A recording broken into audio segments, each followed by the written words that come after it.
Hi guys, Nikki with iBelieve.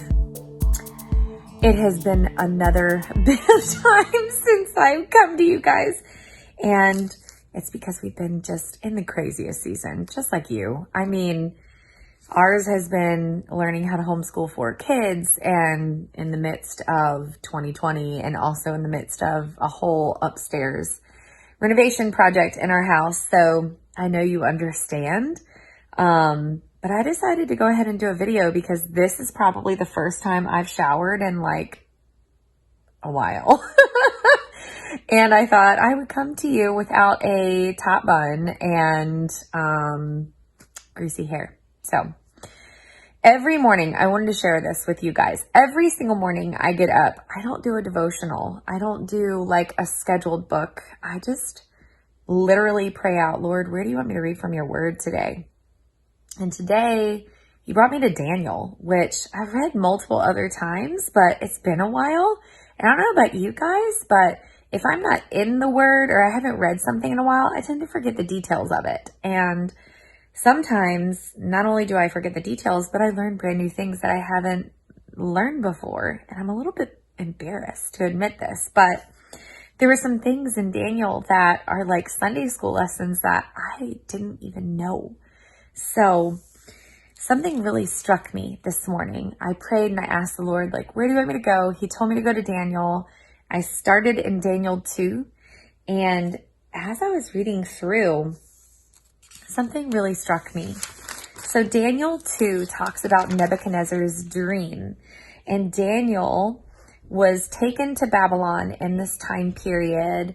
And with 3 of his friends, which we know as Shadrach, Meshach, and Abednego. However, I didn't know this, but their names, their Hebrew names, were actually Hananiah, Mishael, and Azariah.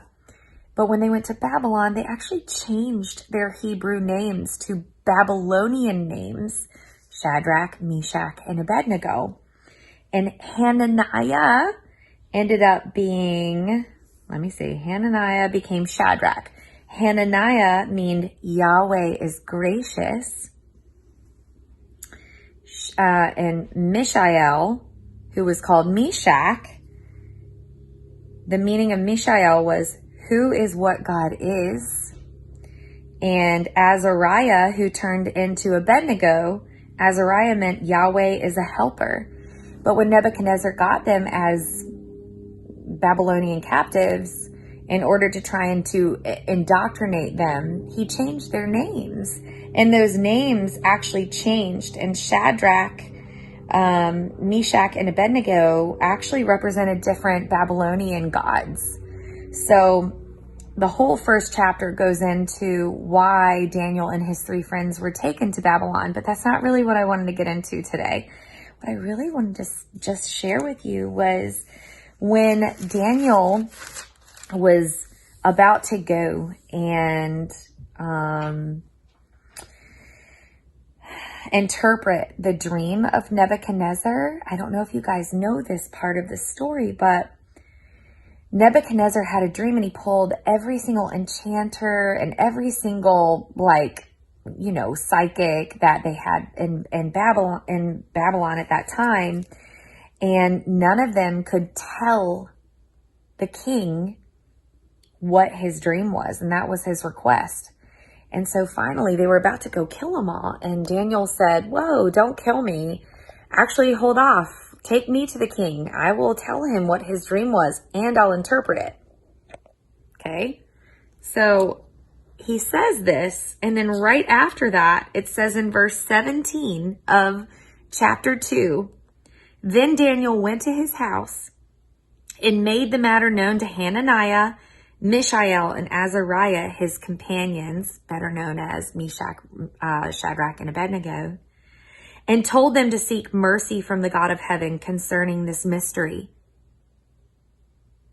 Did you guys catch that? So that Daniel and his companions might not be destroyed with the rest of the wise men of Babylon. Daniel told the king's eunuch take me to the king. I will interpret his dream for him, and I will tell him what that dream is. Before God told him what the dream was or what the interpretation of it was, Daniel fully trusted God to give him the actual dream that Nebuchadnezzar had, and then the ability to interpret it before he even knew it was going to happen. And it said in order for him to get that, Daniel requested that his friends pray that whole entire night for God to reveal the mystery to him. And then the prayer that he got after he received it that night was this: "Blessed be the name of God forever and ever, to whom belong wisdom and might. He changes times and seasons. He removes kings and sets up kings. He gives wisdom to the wise and knowledge to those who have understanding. He reveals deep and hidden things. He knows what is in the darkness, and the light dwells with him. To you, O God of my fathers, I give thanks and praise, for you have given me wisdom and might, and have now made known to me what we asked of you, for you have made known to us the king's matter." I don't know about you, but that was really challenging to me this morning, because I know that I don't think I could have done that. And that's somewhere I can grow in my faith. I don't think I could have gone like Daniel did to the king's eunuch and said, "Oh, just take me in front of the king and I will tell him what his dream is," without even knowing it in the very beginning. That takes so much trust in your heavenly Father. And Daniel had that trust and that faith.